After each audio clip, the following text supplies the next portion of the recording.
بسم اللہ الرحمن الرحیم۔ السلام علیکم۔ میں ہوں آپ کی اردو معلمہ راحیلہ سمیر اور ہم پڑھ رہے ہیں اردو برائے جماعت ہفتم۔ سبق ہمارا ہے 2 اور عنوان ہے نعت۔ قرآنی نقطہ نظر سے بات کر لیتے ہیں۔ قرآن مجید میں ہے سورہ لیل وَإِنَّا لَنَا لَلْآخِرَةَ وَالْأُولَىٰ، ترجمہ ہے اور یقیناً آخرت اور دنیا ہمارے اختیار میں ہے۔ اللہ تعالیٰ نے اس آیت میں فرمایا ہے دنیا آخرت دونوں اللہ کے ہاتھ میں ہے، دنیا کی خاطر اللہ کو ناراض نہ کرو۔ اس آیت مبارکہ میں یہ بتایا گیا ہے کہ بہت سارے لوگ دنیاوی زندگی میں اتنے گم ہو جاتے ہیں کہ اللہ تعالیٰ کو بھول جاتے ہیں۔ تو اس آیت مبارکہ میں یہ بتایا گیا ہے کہ تمام لوگ جو ہیں وہ اللہ کے ذکر کو زیادہ اہمیت دیں، کیونکہ دنیا اور آخرت کی کامیابیاں اللہ کے ہاتھ میں ہیں۔ آج کا سبق دیکھ لیتے ہیں۔ حاصل تعلم ہے، صلاحیت لکھنا ہے، نظم کے اشعار کی حوالوں کے ساتھ تشریح لکھ سکے۔ اس سے پہلے کہ ہم تشریح کے حوالوں کی بات کریں، آپ مجھے یہ بتائیے کہ حوالوں کے ساتھ اشعار کی تشریح کرنے سے کیا مراد ہے؟ جی ہاں، بالکل ٹھیک، آپ صحیح بتا رہے ہیں کہ حوالہ ہم کسی قرآنی آیت کا بھی دے سکتے ہیں، حدیث کا حوالہ بھی دیا جا سکتا ہے۔ اس کے علاوہ آپ جو ہے کسی اقوال زرعی کو بھی اس میں تشریح کرتے ہوئے اس کو شامل کر سکتے ہیں، کسی شاعر کا شعر بھی شامل کیا جا سکتا ہے۔ تو آج ہمارا سبق ہے نعت کی تشریح۔ یہ آپ کے درسی کتاب میں جو موجود نعت ہے اس کی ہم تشریح کریں گے آج۔ کمال خلاق ذات اس کی، جمال ہستی حیات اس کی، شاعر اس شعر میں حضور صلی اللہ علیہ وآلہ وسلم کی تعریف کرتے ہوئے کہہ رہا ہے کہ حضور صلی اللہ علیہ وآلہ وسلم کی ذات بہت ساری خوبیوں کا مجموعہ ہے، جمال ہستی حیات ان کی، زندگی کی تمام خوبصورتیاں جو ان کے وجود سے ہیں، بشر نہیں عظمت بشر ہے۔ حضور صلی اللہ علیہ وآلہ وسلم صرف ایک انسان ہی نہیں تھے بلکہ انسانیت کی معراج تھے۔ جیسے کہ آپ کو معلوم ہے کہ حضور صلی اللہ علیہ وآلہ وسلم تمام انبیاء کے بھی سردار ہیں، ان جیسا آج تک کوئی آیا ہے نہ ہی آئے گا۔ تو یہاں پر شاعر یہی بتانا چاہ رہا ہے کہ آپ کا مقام بہت اونچا تھا۔ جب معراج کا واقعہ ہوا تو جس مقام پر جبرائیل علیہ السلام نے کہا کہ آگے نہیں جا سکتا، میرے پر جل جائیں گے، وہاں پر سدرۃ المنتہا پر آپ تشریف لے گئے۔ اس کا مطلب ہے کہ انسان کی معراج جو ہے وہ فرشتوں سے بھی زیادہ ہے۔ تو یہاں پر شاعر نے حضور صلی اللہ علیہ وآلہ وسلم کی صفات اور ان کے مقام کا ذکر کیا ہے۔ میرا پیمبر عظیم تر ہے، پیمبر کہتے ہیں پیغام لانے والے کو، جیسے کہ قرآن مجید میں حضور صلی اللہ علیہ وآلہ وسلم پر اتارا گیا اور آپ ہی نے اللہ کا پیغام تمام لوگوں تک پہنچایا۔ عظیم تر ہے یعنی کہ سب سے بہترین ہے۔ عظیم تر کا مطلب ہوتا ہے سب سے بہترین۔ وہ شرع احکام حق تعالی، شرع کہتے ہیں ایسی کتاب کو جس میں کسی دوسری کتاب کے مطالب و مفاہیم کو بیان کیا گیا ہو۔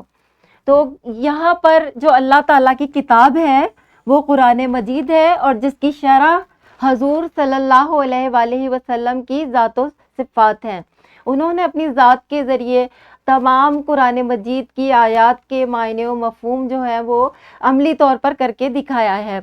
وہ خود ہی قانون، خود حوالہ، آپ صلی اللہ علیہ وآلہ وسلم کی ذات مبارکہ جو ہے وہ خود قانون ہے، یعنی کہ جتنا بھی قرآن مجید میں احکامات ہیں آپ نے وہ پورے کر کے دکھائے ہیں۔ کسی بھی زندگی کے پہلو میں ہمیں اگر ضرورت پڑے کہ ہمیں کیا کرنا چاہیے تو ہم آپ کی ذات کا حوالہ دیکھتے ہیں کہ آپ نے اس مقام پر کیا کیا تھا، ہم بھی اسی کی پیروی کرنے کی کوشش کرتے ہیں۔ وہ خود ہی قرآن، خود ہی قاری، آپ صلی اللہ علیہ وآلہ وسلم پر قرآن مجید اتارا گیا اور آپ ہی نے اس کو پڑھ کر لوگوں تک پہنچایا اور انہیں سمجھایا کہ ان میں کیا لکھا ہوا ہے اور اللہ تعالیٰ نے کیا پیغام اپنے بندوں کو دیا ہے۔ وہ آپ ماہتاب، آپ حالہ، آپ صلی اللہ علیہ وآلہ وسلم چمکتے ہوئے چاند ہیں، دین اسلام کے چمکتے ہوئے چاند ہیں. آپ حالہ کہتے ہیں چاند کے گرد روشنی کا جو حصار ہوتا ہے، یعنی کہ آپ صلی اللہ علیہ وآلہ وسلم نے اسلام کو روشناس کروایا اور آپ دین کے چمکتے ہوئے چاند ہیں اور اس کی حفاظت کرنے والے بھی ہیں. وہ عکس بھی اور آئینہ بھی. آپ صلی اللہ علیہ وآلہ وسلم قرآن مجید کا پرتو ہیں، عکس ہیں اور آئینہ بھی، اور خود قرآن ہے وہ، اور انہوں نے جو کچھ بھی کر کے دکھایا وہ قرآن کے مطابق تھا. وہ نقطہ بھی، خط بھی، دائرہ بھی. جیسے کہ کسی بھی تحریر کو مکمل کرنے کے لیے اس میں نقطے کی بھی ضرورت ہوتی ہے، خط بھی، دائرہ بھی. تو جتنی بھی تفصیل قرآن مجید میں موجود ہے وہ آپ صلی اللہ علیہ وآلہ وسلم کے کردار کی عکاسی کرتی ہے. تو آپ کی ذات جو ہے تمام خوبیوں کا مرکہ تھی. یہاں پر ہم نے نعت کی تشریح کر لی ہے. اب ایک اور شعر ہے جو کہ آپ کی مشق سے لیا گیا ہے. یہاں پر آپ نے قرآن و حدیث کے حوالوں کے ساتھ اس کی تشریح کرنی ہے. یہ بھی ہم آپ کو سکھا دیتے ہیں. شعور لایا، کتاب لایا. شعور کہتے ہیں سمجھ بوجھ کو. تو کتاب کون سی ہے؟ کتاب ہے قرآن مجید. آپ صلی اللہ علیہ وآلہ وسلم پر قرآن مجید اتارا گیا اور آپ نے ہی اپنی جو امت تھی اس کو شعور دیا، سوچ سمجھ تھی کہ انہوں نے زندگی کیسے گزارنی ہے. وہ حشر تک کا نصاب لایا. قرآن مجید جو ہے وہ قیامت تک کے لیے ہمارے لیے ہدایت کا سرچشمہ ہے. دیا بھی کامل نظام اس نے. کامل نظام، اسلام ایک مکمل ضابطۂ حیات ہے جس میں ہمیں زندگی کے ہر پہلو پر زندگی گزارنے کا طریقہ سمجھایا گیا ہے. وہ آپ ہی انقلاب لایا. انقلاب کہتے ہیں بہت بڑی تبدیلی کو. یہ کوئی عام شخصیت نہیں لا سکتی، یہ حضور صلی اللہ علیہ وآلہ وسلم ہی کی شخصیت تھی جنہوں نے دین کو مکمل کر دیا اور کفر کے اندھیروں سے اسلام کی روشنی کو نمودار کیا.